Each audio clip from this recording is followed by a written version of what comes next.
My parents don't want to come to my gay wedding, and that is because they have religious beliefs. They're Southern Baptist. It's very difficult for me because I feel like there's things that are in the Bible, like wearing different fabrics that are mixed together. You're not allowed to do that. Shellfish and pork, you weren't allowed to eat that.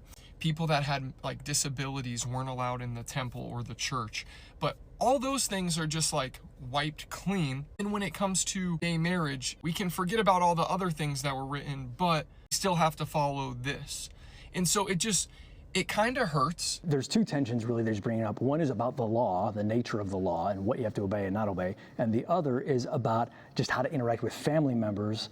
That it sounds to me like his parents, it's not just that they have beliefs. Like in their belief, God is so real that there will be consequences that we act appropriately the way he commands. I personally, as a Christian, don't think that the Bible is saying you can't be gay in the sense of have same-sex attraction.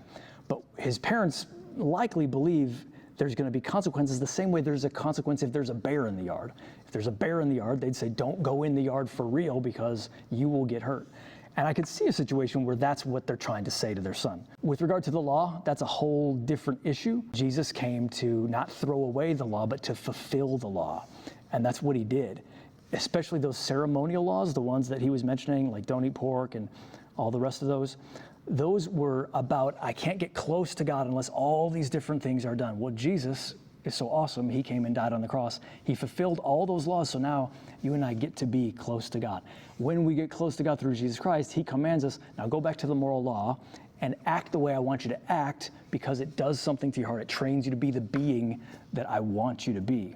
And so that's some of the difference there, but no question, the hard one, because there's so much love, I'm guessing his parents don't want to not go, but they feel conflicted between two things that they love very much.